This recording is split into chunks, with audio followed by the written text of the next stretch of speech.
कि जब मैंने कल सोशल मीडिया पर ये खबर फैलाई कि मैं श्रीमान अनुराग पांडे जी का इंटरव्यू लेने जा रहा हूं, तो कई लोगों ने मुझसे सवाल किया कि क्या आप वहां पर अपने प्रश्न पूछ पाएंगे। तो उन्हीं प्रश्नों में से मैं एक महत्वपूर्ण प्रश्न आपसे पूछना चाहता हूं कि बचपन से लेकर आज तक आप अपने जिद्दी स्वभाव के लिए, हठीले स्वभाव के लिए जाने जाते हैं, छवि थोड़ा सा नकारात्मक हो गई है, उस बारे में आप क्या कहना चाहेंगे। स्वर्गीय राकेश पांडे जी, इनके पीछे दुश्मन, इनको मारने में दुश्मनों का बड़ा हाथ रहा। हम चाहे नाम लेकर ही क्यों ना बात करें, पूर्व सदर विधायक स्वर्गीय अखिलेश सिंह जी का, तो आप उसके बारे में थोड़ा रोचक प्रसंग कुछ बताएंगे। क्या हुई थी बात, क्या थी वजह जिससे दुश्मनों ने गोलियां बरसाई और भैया जी का निधन। बड़ों को प्रणाम, छोटों को प्यार और बराबर वालों से नमस्कार। मैं रजत पांडे आज अपने चैनल इंटरव्यू विद रजत पांडे के एक और शानदार साक्षात्कार में आप सभी दर्शकों के सम्मुख उपस्थित। और मित्रों, आज इंटरव्यू होने वाला है एक बहुत ही चर्चित हस्ती। जी हाँ, बिल्कुल आपने सही सुना, एक बहुत ही चर्चित हस्ती, वरिष्ठ भाजपा नेता तथा दीन शाह गौरा के पूर्व ब्लॉक प्रमुख प्रतिनिधि, इसके अलावा वर्तमान विधायक ऊंचाहार श्रीमान मनोज पांडे जी के छोटे भाई श्रीमान अनुराग पांडे जी का। तो आइए अब हम उनसे बातचीत का सिलसिला प्रारंभ करते हैं और जानते हैं कि बचपन से लेकर आज तक उन्होंने क्या क्या संघर्ष किया, उनके बाल्यकाल से लेकर अब तक की कहानी। चलिए सुनते हैं उन्हीं की जुबानी। बहुत बहुत धन्यवाद भैया, आपने इस चैनल के लिए अपना कीमती समय दिया। सर्वप्रथम आपका स्वागत है मेरे इस चैनल में। धन्यवाद रजत जी। और उसके साथ साथ हम जनपद रायबरेली के सभी सम्मानित बुजुर्गों का, नौजवान साथियों का, अपनी माताओं का, बहनों का, सभी का हम हृदय से धन्यवाद देना चाहता हूं। फैमिली बैकग्राउंड के बारे में जरा कुछ बताएं विस्तार से।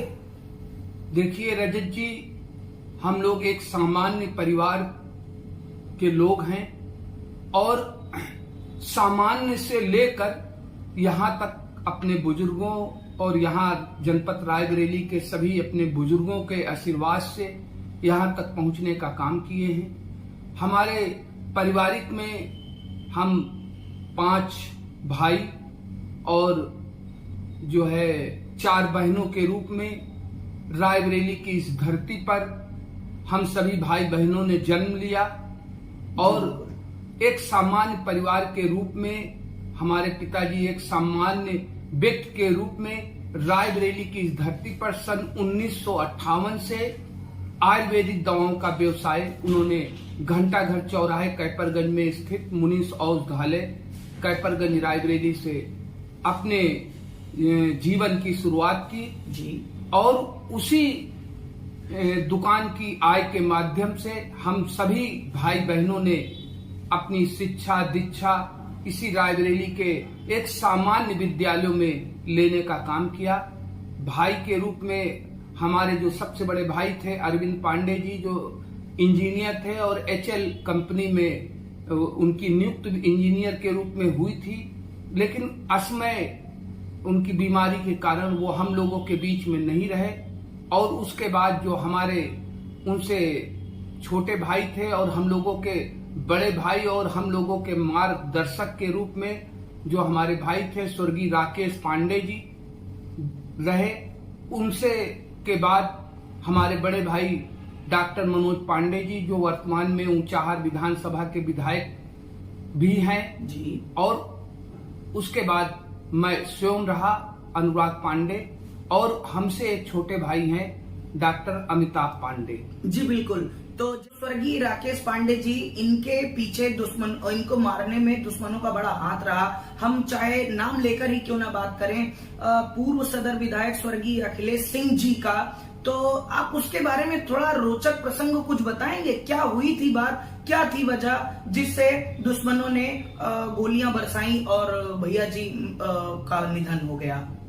देखिए, ये विस्तार बहुत बड़ा है और इस विस्तार के बारे में हम आपको आगे बताएंगे, क्योंकि वो एक ही बहुत हमारे जो बड़े भाई साहब थे, बहुत ही न्यायप्रिय, बहुत ही व्यवहार कुशल और जनपद रायबरेली में सबसे प्रिय व्यक्ति और राजनीतिक नेता के रूप में उभरे थे और जन सेवा, समाज सेवा उनके रग रग में बसा हुआ था।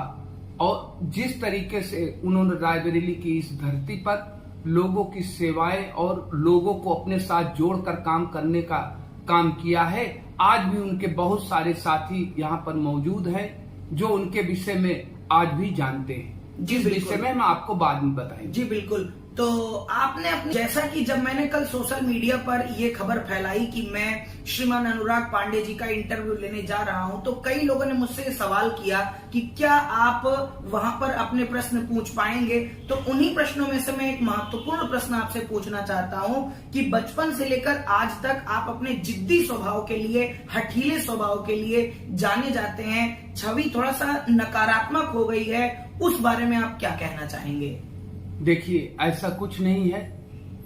मैं अपने एक सिद्धांत, अपने एक वसूलों पे चलने वाला व्यक्ति हूं और ये आदर्श हमने अपने पिताजी से लिया है। जी, मेरा कोई स्वभाव जिद्दी नहीं है। मैं हर उस गलत बातों का विरोध करता हूं। हो सकता है समाज में बहुत सारे ऐसे लोग हैं जो अपने उन सिद्धांतों पर नहीं चलते हैं कि फला के साथ गलत हो रहा है, उसमें हमें क्या करना है। एक सीमा तक वो जो है उसका विरोध करते हैं, लेकिन ये हमारी बचपन की आदत रही। अगर हमें ये महसूस हो जाए कि फला व्यक्ति के साथ गलत कर रहा है, तो मैं उसको अंतिम लड़ाई तक लड़ने के लिए तैयार रहता हूं।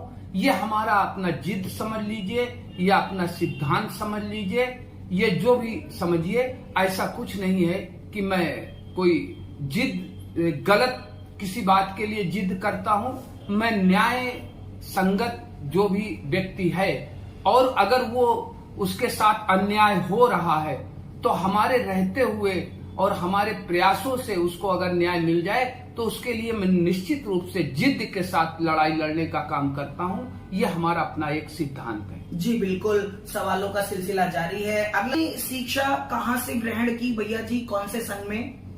देखिए, हम अपनी शिक्षा रायबरेली में आचार्य द्विवेदी इंटर कॉलेज निकट हाथी पार्क, जी, वहीं पर हमने अपनी शिक्षा ग्रहण की और वहां पर कक्षा 1 से लेके और हाई स्कूल तक हमने वहीं पर शिक्षा ग्रहण किया। तो आपने अपने बड़े भाइयों और पिताजी के कौन से ऐसे आदर्श रहे जिनको अपनाया? देखिए, हमने आपको पहले ही बताया कि हमारे पिताजी एक सामान्य व्यक्ति थे और वो अत्यंत व्यवहार कुशल, लोगों के सुख दुख में खड़े रहने वाले और यहाँ तक कि वो राजनीति से बहुत दूर रहते थे। उनका मानना था हम समाज सेवा के रूप में लोगों के बीच में रहेंगे, लोगों के सुख दुख में हम खड़े होंगे और बहुत ही कम व्यक्तियों से उनका रायबरेली में अपनत्व रहा जी। और जिनसे भी रहा वो बहुत ही घनिष्ठता के साथ रहा और उन्होंने अपने पूरे जीवन काल में उसको निभाया है, उस व्यवहार को। उन्हीं की आदर्शों और उनके पद चिन्हों पर और उनकी तमाम ऐसे वसूल सिद्धांत और उनके आदर्श और उनके उस पे हम लोग चले। जी बिल्कुल। तो सवाल आपसे यह है कि आप अपने विद्यार्थी जीवन काल की कुछ अविस्मरणीय पलों को याद करके हमारे दर्शकों को बताइए। देखिए, हमारा विद्यार्थी जीवन एक हिसाब से मान लीजिए कि बहुत ही कम रहा। जी। मैं कक्षा 1 से लेके हाई स्कूल तक तो बहुत ही अच्छी पढ़ाई पढ़ा चुकी। उस समय हमारे पिताजी जीवित रहे जी। लेकिन हाई स्कूल के बाद हमारे पिताजी एक दुर्घटना में जिनकी मृत्यु हो गई थी, उनके बाद पूरे परिवार की जिम्मेदारी, ये मान लीजिए उस समय हमारे जो सबसे बड़े भाई थे राकेश पांडे जी, वो भी दुर्घटना ग्रसित हो गए थे और 3 साल वो हॉस्पिटल में रहे और पुनः वो स्वस्थ हुए। तो उस समय जो हमारा विद्यार्थी काल था वो बहुत ही संघर्षपूर्ण रहा जी। और विद्यार्थी जीवन क्या होता है, या विद्यार्थी जीवन में लोग दोस्तों के साथ किस तरह घूमते हैं फिरते हैं, वो हमने अपने जीवन काल में, ये आप मान लीजिए, इस सुख को हम नहीं प्राप्त कर सके, क्योंकि उनके न रहने के बाद मैं हाई स्कूल की पढ़ाई पास करके और 11वें में गया ही था कि उनकी दुर्घटना में मृत्यु हो जाने के कारण उनके व्यवसाय की सारी जिम्मेदारियां और परिवार की, जो हमारी 3 बहनें थी, उनकी शादी की भी जिम्मेदारी हमारे और हमारे जो बड़े भाई थे मनोज पांडे जी, उनके कंधों पर थी। और हम दोनों लोगों ने मिलकर बड़ी कुशलता पूर्वक, और हमारे मन में एक ये था कि हमारे पिताजी के द्वारा जो कुछ भी बनाया गया है उसको हमें बिगड़ने नहीं देना है, निरंतर उसको और आगे बढ़ाना है। और हमारे पिताजी की जो सोच थी कि हमारे परिवार के सभी लोग पढ़े लिखे और हमारी बहनों की शादी अच्छे घरों में हो, उसको एक अपने जीवन के संकल्प के रूप में स्वीकार करते हुए हम लोग व्यवसाय में लगे, और व्यवसाय को बहुत ही ईमानदारी, निष्ठा, ईमानदारी के साथ हम लोगों ने व्यवसाय को बढ़ाया। और उन्हीं व्यवसायों के साथ साथ हम लोगों ने अपने बहनों की शादियां की और अपने पारिवारिक जिम्मेदारियों से एक हिसाब से जो पिताजी की इच्छा थी उसको पूर्ण करने का काम किया। जी बिल्कुल, जैसा कि अभी आपने बताया कि आप एक सामान्य परिवार से बिलोंग करते हैं, तो फिर ये मतलब कि आगे बढ़ने का इरादा कैसे आ गया दिमाग में? मतलब कि सभी भाइयों का इरादा राजनीति में रखने के लिए कैसे आ गया भैया जी?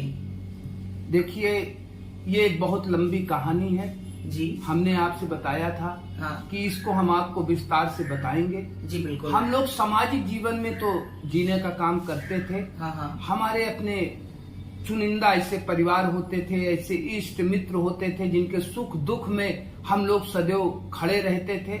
और सबसे अच्छा ये रहा कि वो परिवार, जो लोग हमसे जुड़े, हम लोग परिवार के रूप में जुड़े। कभी ये महसूस नहीं हुआ कि ये जुड़ने वाले सभी व्यक्ति हमारे परिवार के नहीं हैं। जो हमारे मित्र जुड़े वो भाई के तरह जुड़े, जो हमारे बुजुर्ग जुड़े वो हमारे पिता तुल्य के रूप में जुड़े। और उन्हीं रिश्तों को हम लोगों को ऐसा मजबूत बनाने का काम किया रायबरेली में कि सभी लोगों ने अपना अधिकार हम लोगों के ऊपर एक पुत्र की भांति और मित्र अपने भाई की भांति हम पर विश्वास करते रहे। और ये संबंध हम लोगों ने पूरे जनपद रायबरेली में बढ़ाने का काम किया। लेकिन कुछ ऐसी परिस्थितियां आई कि हम लोगों को राजनीति में उतरना पड़ा। उन परिस्थितियां क्यों आई, कैसे आई, इसका विस्तार से हम आपको आगे बताने का काम करेंगे। जी बिल्कुल। बाल्यकाल से लेकर अब तक आपके प्रिय मित्र कौन कौन रहे हैं? देखिए, हमने आपको बताया कि बाल्यकाल क्या होता है ये हमने जाना ही नहीं, क्योंकि ये हमारा स्वभाव समझ लीजिए, या ये हमारे पिताजी के आदर्श और उनकी बताई गई बातों को समझ लीजिए। हम लोग सदैव अपने से 2 गुने उम्र के व्यक्तियों के साथ उनके संपर्क में रहे, उनके आचरण को सीखने का काम किया और उन्हीं का सानिध्य में हम लोगों को मिलता रहा। और आज उसी का परिणाम है कि हम अपने बुजुर्गों के सानिध्य में रहे।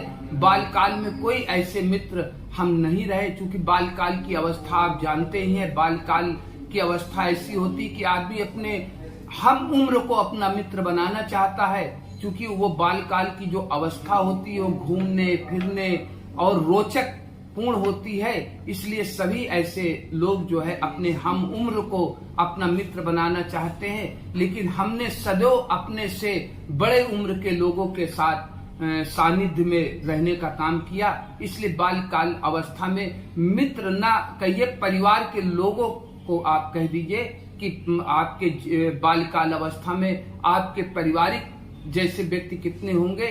तो ये हम जरूर बता सकते हैं कि हमारे रायबरेली शहर से लेके और जनपद रायबरेली में हजारों परिवार ऐसे हैं जो हमसे बड़ी उम्र के और हमसे ज्यादा उम्र के लोग रहे, जिनका पारिवारिक संबंध हम लोगों से था और आज भी बना हुआ है, और जब तक ये जीवन रहेगा वो बना रहेगा। जी बिल्कुल मित्रों, पार्ट 1 में बस इतना ही। व्यक्तिगत जानकारियों से भरा यह पार्ट आज के लिए समाप्त होता है।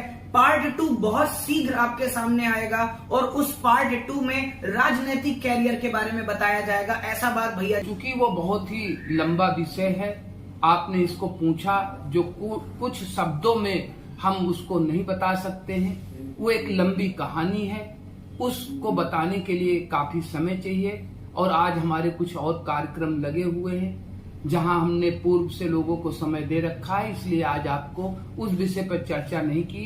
ये आपको विश्वास दिलाते हैं रजत जी। इसके बाद जब भी आप आएंगे हम आपको विस्तार से उन सारे विषयों में आपको अवगत कराएंगे जो आप जानना चाहते हैं। जी बिल्कुल। तो बहुत बहुत धन्यवाद मित्रों, आपने इस वीडियो को एकदम लास्ट तक देखा। आप इस वीडियो को शेयर करना और चैनल को सब्सक्राइब करना, वीडियो को लाइक करना ना भूलिएगा। पार्ट 2 राजनीतिक जीवन बहुत जल्द।